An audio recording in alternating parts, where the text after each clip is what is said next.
동포에게 총을 겨눈 친일 경력 백선엽을 영웅으로 미화하는 영화를 국회에서 상영한다는 소식에 충격을 금하지 못하며 강력한 규탄을 함과 동시에 민주주의와 역사를 바로 세우기 위해 이 자리에 섰습니다.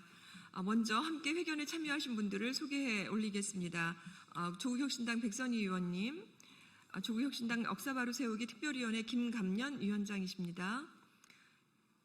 김미향 의원님, 그다음에 박흥수 위원님, 네, 그리고 경기도당, 조국혁신당의 경기도당 이범수 당원님이십니다. 그리고 조국혁신당의 전국대의원 대회 권희상 의장님 아직 오고 계시죠? 네, 광복회 이혜석 대의원님이십니다. 네. 2025년 6월 13일 우리는 경악과 분노를 금할 수 없다. 민주주의의 상징이자 국민 주권의 전당인 국회에서 민간인 학살과 친일 경력으로 오랜 논란의 중심이 되었던 백선엽을 영웅으로 미화하는 영화가 상영된다는 사실은 충격 그 자체이다.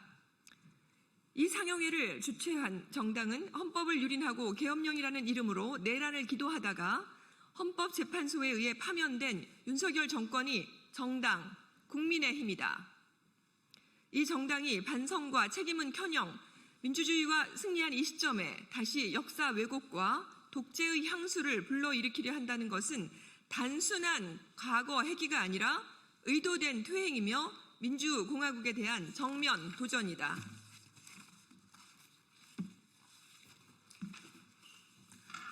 백선엽은 한국 전쟁의 전공으로만 평가될 수 없는 인물이다. 그는 일제강점기 간도 특설대에 복무하며 항일 무장 세력을 토벌하는 임무에 참여했고 스스로도 동포에게 총을 겨눈 것은 사실이었다고 고백했다. 해방 후 국방경비대에 입대한 그는 일본군에서의 군사 경험을 기반으로 빠르게 승진하였고 1951년 지리산 일대에서 진행된 쥐잡기 작전을 지휘하며 수많은 민간인을 빨치산으로 규정하고 학살한 책임자다. 진실화해를 위한 과거사 정리위원회는 그의 지휘하에서 발생한 산청, 거창, 광양, 충북 지역의 민간인 학살 사건을 공식적으로 규명한 바 있다. 피난민 가족, 유아, 부녀자들이 협조자, 부역자 혹은 국방색 옥을 입었다는 이유만으로 사살되었고 이는 국제인권법이 금지하는 집단 응징과 무차별적 살상 행위에 해당한다.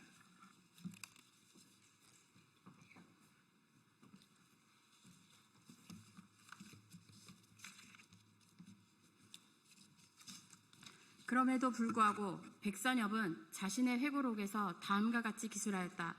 나는 지금도 부끄러운 일은 없다고 자부한다. 이 발언은 단지 개인의 왜곡된 기억에 그치지 않는다.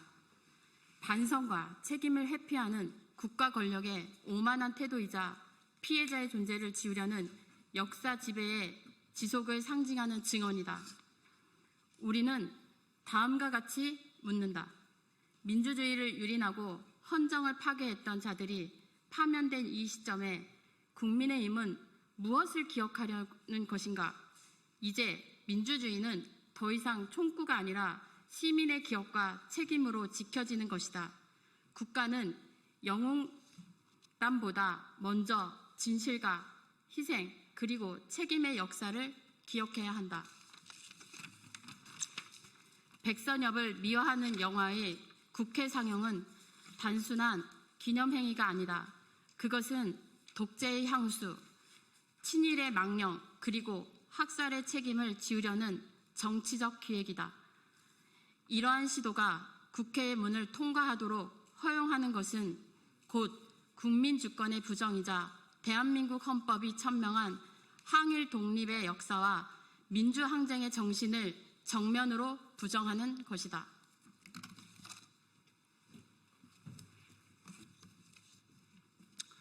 우리는 다음과 같이 촉구한다. 국회의장과 관련 상임위원회는 즉각 이 영화 상영에 대한 진상을 철저히 조사하고 국회 내에서의 역사 왜곡 및 반헌법적 콘텐츠 상영에 대해 공식 사과하고 재발 방지책을 마련해야 한다. 국민의힘은 친일과 독재의 과거와 단절하지 못한 채 역사 왜곡을 선동하고 민주주의를 조롱하는 행위를 즉각 중단하고 책임 있는 입장을 공개적으로 표명해야 한다. 국회는 공적 공간이 특정 정파의 역사전쟁 수사로 악용되지 않도록 공공공간의 역사윤리 지침을 제정하여 제도화해야 한다.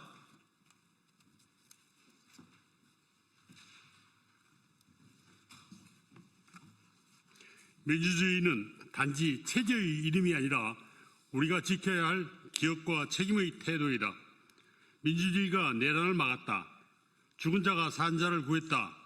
역사는 지금도 우리를 지켜보고 있다.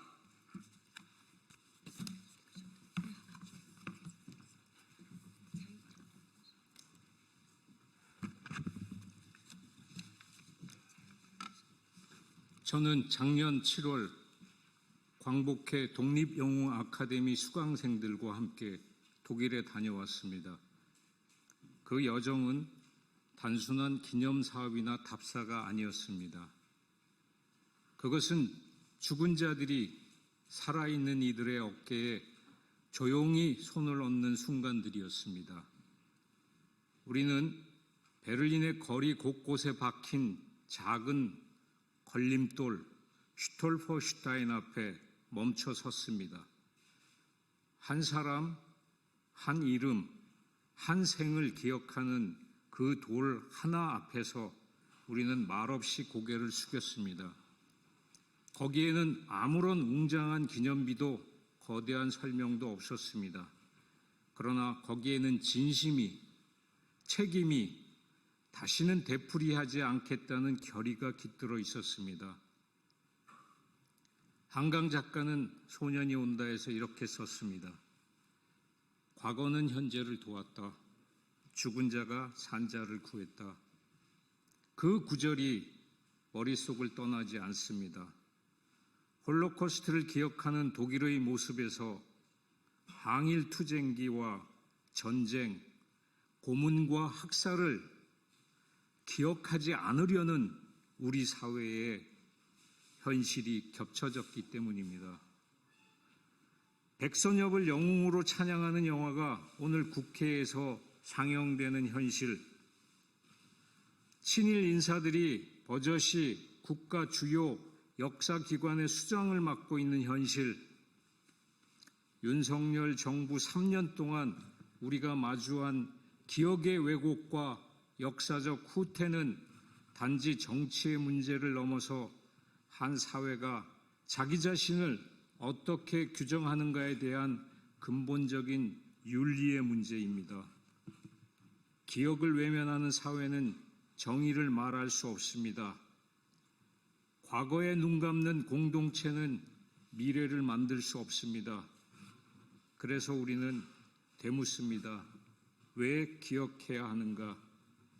그것은 단지 과거에 대한 예의가 아니라 우리가 앞으로 어떤 민주주의를 세울 것인가에 대한 실천이기 때문입니다. 역사를 잊은 민족에게는 미래가 없다. 많은 이들이 인용하는 이 말은 그 자체로 하나의 경고이며 약속입니다. 그 약속을 지키기 위해 우리는 이 자리에 있습니다. 순국 선열과 민주 열사들은 말합니다.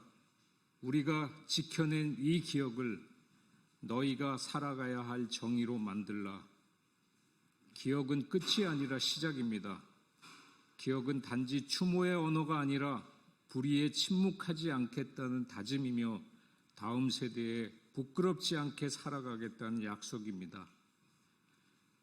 잊지 말아야 할 것은 우리가 사는 이 민주주의는 누군가의 고통 위에 세워졌다는 사실입니다. 그리고 지금 우리가 지켜야 할 것은 그 기억이 잊히지 않도록 말하고 가르치고 실천하는 일입니다. 네, 기자회견 마치겠습니다.